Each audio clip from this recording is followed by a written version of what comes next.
Pulse Moto Club porte à l'attention de tous. Le danger est partout sur la route. Il est important de se rappeler les règles de sécurité élémentaires lorsqu'on se déplace à moto, seul ou à deux. 1. Portons le casque attaché, même pour les courtes distances. Il faut bien mettre son casque, c'est très très important. Le sangle. Et le sangle, ça se périme. N'oubliez pas, ce n'est pas à vie. Même votre casque, le casque a une date de péremption. Les vrais casques, on le met à l'intérieur. Ça peut être 5 ans, 6 ans, ça a une date. Vous avez vu ce casque-ci, vous avez vu la lèvrette. Merci. Vous avez vu la lèvrette? C'est la lèvrette qui s'use. Dès que la lèvrette s'use, le casque n'est plus valable à rien du tout. Parce que à chaque fois quand vous faites, vous avez entendu le crac que vous entendez, ça gratte quelque chose. À chaque fois quand vous mettez le casque et vous sanglez, le crac que ça dit là, ça gratte. Après, ça s'use. Et quand vous mettez, peut-être ça prend 2, 3 bonnes et vous pensez que c'est bien sanglé. C'est faux. Et faites attention, comme il a dit, si vous ne faites pas attention à ça, si vous avez des casques qui ont des sangles du genre, il faut faire attention. Ça s'use. Ce qui est recommandé, c'est ce que vous mettez. Je cherchais ça, mais je n'ai pas vu. C'est ce qu'on attache, qu'on tisse et qu'on appuie. C'est ça qui est le plus recommandé. Le casque, on n'a pas besoin de le sangler pour s'étrangler soi-même. On met le casque et dès que vous mettez les doigts dedans, ça vous permet, quand vous bougez la tête pour regarder à gauche et à droite, ça vous permet de faire les mouvements. 2. Ayons un équipement ou un habillement adapté. Protection des membres supérieurs et inférieurs. Pour un sportif, le Snyder, c'est pour les virages. Quand vous vous couchez avec un sportif, quand vous vous couchez correctement, c'est le Snyder qui touche le sol. Vous voyez un peu? Mais si vous n'avez pas le Snyder, c'est encore dangereux. Le sens de gravité, le degré qu'il faut, vous allez vous coucher plus vite, c'est dangereux. Alors que quand vous vous couchez avec le Snyder, ça vous donne un équilibre. C'est au niveau des sportifs. Au niveau des rosters, la différence, même si vous n'avez pas un Snyder pour un équipement des rosters, au niveau des chaussures, ce n'est pas tellement la même chose par rapport aux sportifs. Les chaussures sont un peu plus grands.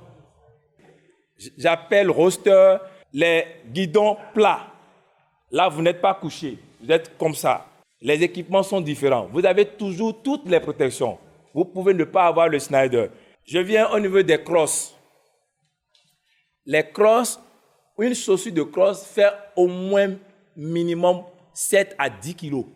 Pourquoi c'est lourd? Parce que les trails sont des motos très très violentes. Et quand vous mettez une chaussure de trail, quelle qu'en soit la chute, vous ne pouvez pas casser les pieds. Parce que la protection est faite en acier, pas en fer. Sans aller à l'extrême, sans parler de tous ces équipements-là, quand on roule en ville, il faut éviter quand même le t-shirt et le short. C'est important. Hein, c'est le minimum, quoi, un pantalon et une chemise manche longue. 3. Ayons une moto en bon état. Pneus, freins, phares, clignotants. Pour avoir une moto en bon état, c'est quoi? C'est de réviser régulièrement sa moto.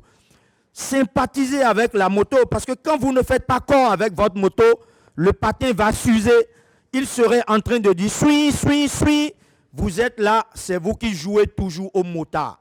Écoutez votre moto. Vous écoutez la moto même signale. Il est temps de m'amener chez le technicien. 4. Ne consommons pas d'alcool avant de prendre le guidon. 5. Respectons les limitations de vitesse. 50 km à l'heure maximum en agglomération. 6. Respectons les signalisations routières. Panneaux, feux tricolores. 7. Restons concentrés sur ce qui se passe sur la route. Pas de musique ni de téléphone en roulant. 8. Donnons la priorité aux piétons.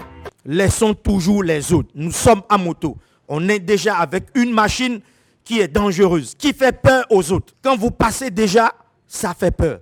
Laissez les autres passer. ralentissez. Demandez-leur, madame, allez-y. Faites des signes de tête, c'est bon, tu peux passer. Et c'est ça qui fait de vous des gens responsables.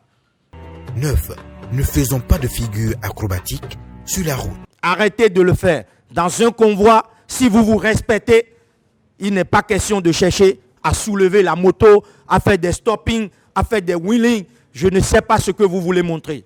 La meilleure façon de faire un wheeling, c'est quand on a sécurisé la voie pour vous en amont et en aval et que vous faites tout ce que vous voulez. Et qu'il y a des gens qui soient là pour vous applaudir. Mais dans un convoi de vous à moi, qui veut vous applaudir? Vous voulez juste ralentir le convoi parce que vous avez un esprit diabolique en vous. Le thème de la formation porte de façon globale sur la sécurité routière et le port des EPI, équipements de protection individuelle à moto. Ce que j'ai pu garder de cet échange, c'est que souvent, nous avons des équipements auxquels nous ne faisons pas attention. Moi, j'ai par exemple appris aujourd'hui particulièrement que comment sangler correctement son casque et que les sangles, en fonction des sangles, il pouvait y avoir des durées de vie. C'est-à-dire que la sangle a une durée de vie. Donc, il faut faire toujours attention à toutes ces petites choses qui peuvent faire la différence entre la vie et la mort lors d'un accident. 10. Privilégions la prudence avant tout. N'oublions pas que la route appartient à tous les usagers. Donc, soyons courtois, patients et prudents. N'oublions pas les êtres chers qui nous attendent à la maison.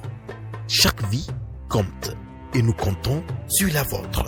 Angels Motor Club vous souhaite de bonnes sensations sur la route.